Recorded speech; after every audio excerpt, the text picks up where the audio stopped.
وَأَلَّفَ بَيْنَ قُلُوبِهِمْ لَوْ أَنفَقْتَ مَا فِي الْأَرْضِ جَمِيعًا مَا أَلَّفْتَ بَيْنَ قُلُوبِهِمْ وَلَكِنَّ اللَّهَ أَلَّفَ بَيْنَهُمْ إِنَّهُ عَزِيزٌ حَكِيمٌ۔ آج کا میرا ٹاپک جس میں اس پورے پارے کو ہم ایک نٹ شل میں سم اپ کریں گے وہ کیا ہے؟ المبشرات بانتصار الاسلام، خوشخبریاں اسلام کے غلبے کی۔ تو غلبہ اسلام کی بشارتیں جو ہمیں اللہ کے نبی صلی اللہ علیہ وسلم کی احادیث اور قرآن کی آیات سے جو ملتی ہیں، تو آج اس پارے میں سے اس کو ڈھونڈیں گے، اور شروع میں آج اسی پہ تھوڑی سی بات کرنا چاہوں گی کہ اسلام کا مستقبل بہت روشن ہے۔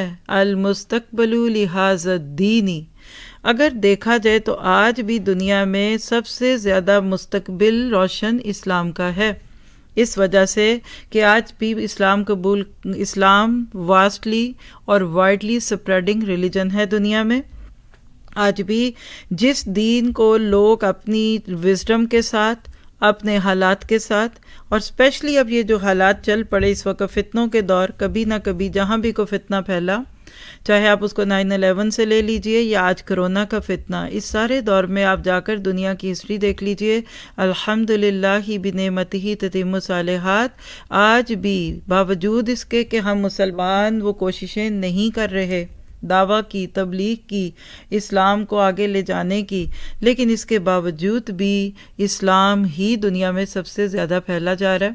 اور آج وہ چینلز جو چاہے اپنے دل میں کچھ بھی رکھ کر اسلام کے خلاف بات کریں، وہ یہ کہنے پہ مائل ہو رہے ہیں اپنے فگرز اینڈ فیکٹس کی روشنی میں کہ 2020 تک یہ، 21 یہ، 22 25 تک اسلام یورپ کا سب سے بڑا ریلیجن ہوگا۔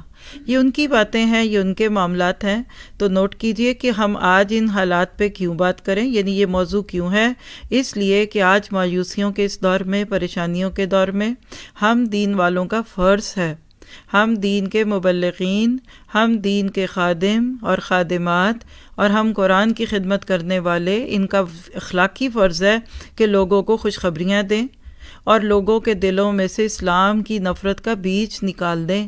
آج اسلام سے نفرت ہماری نسلوں کو دی جا رہی ہے، ان سین قسم کا ایک ایسا فیکٹر دیا جا رہا ہے کہ اسلام نے تو ڈوبنا، چلو نکل جاؤ اس کشتی میں سے، ابھی چھلانگ لگا دو۔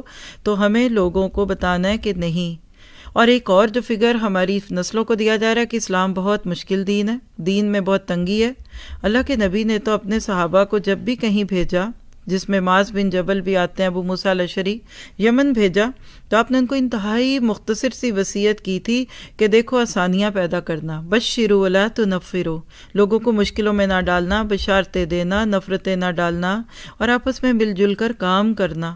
اسی بات کی نصیحت صحابہ کرام، جس میں سب سے آخری صحابی انس بن مالک تھے، جن پہ دور صحابیت پورا ہوتا ہے، انہوں نے بھی پوری امت کو اسی بات کا سبق دیا تھا، اور خطاب کرتے ہوئے انہوں نے امت مسلمہ سے کہا تھا کہ لوگوں کے لیے آسانی پیدا کرو اور انہیں تنگی میں نہ ڈالو، خوشخبریاں دو، انہیں اسلام سے نفرت نہ دلاؤ۔ تو لہٰذا آج آپ کو مجھے سر اٹھا کر جینے کی ضرورت ہے، اپنے آپ کو اپلفٹ کرنے کی ضرورت ہے۔ جتنا زیادہ آپ اور میں اپنے دین کا خوبصورت انداز لوگوں کو دکھاتے ہیں، اتنا زیادہ لوگوں کے لیے دین پریکٹیکل ہے۔ ورنہ ایک طرف لوگ اسلام میں داخل ہوں اور دوسری طرف ہماری اپنی ہی نسلیں نکلتی جائیں تو بات کیا بنے گی؟ تو لہٰذا ضرورت ہے کہ ایسے دعوت اور تبلیغ کے طریقے سے پوری طرح پرہیز کیا جائے جس سے لوگوں کو اسلام سے نفرت بھی ہو اور لگے کہ اسلام ڈوب رہا ہے۔ دیکھیے جو سودا نہیں بکتا اس کو کوئی نہیں خریدتا، اور جس کو بہت خریدنے لگ جائیں تو وہ لوگ کھڑے ہو جاتے ہیں، یہ کیا بک رہا ہے ذرا ہم بھی تو دیکھیں۔ جس کو کوئی نہ سن رہا ہو، لوگ کہتے ہیں اچھا ہی نہیں ہوگا تبھی نہیں سن رہا، اور جہاں بہت سن رہے ہو کہتے ہیں اچھا ہی ہوگا۔ یہ انسانی فطرت ہے۔ تو آج جب ہم لوگوں کو اسلام کے ساتھ اس طرح کا رویہ دیکھیں تو ہمارے دل میں درد آنا چاہیے۔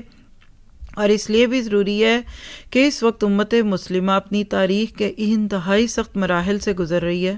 مایوسی اور احساس ناکامی کا ایک احساس غالب ہے۔ ہم نے اپنے ایک کورس میں سر اٹھا کے جیو ایک ٹاپک کیا تھا کہ جس کو پڑھانے کے دوران مجھے بہت شدت سے احساس ہوا تھا کہ واقعی اس کی کتنی ضرورت ہے۔ خاص طور پہ پھر ہماری یوتھ، ہماری نسلیں، ہمارا جوہر، ہماری وہ مٹی کے جو نم ہو جائے تو بڑی زرخیز ہے۔ پھر دشمنان اسلام نے بھی اسلام پر بہت پرفریب انداز سے حملے کیے، اور اس کا نقصان جو ہوا وہ تو ہوا، لیکن اس وقت اسلامی بیداری کا موقع ہے۔ اس وقت ضرورت ہے کہ ہم ان چیزوں کو لے کر چلیں۔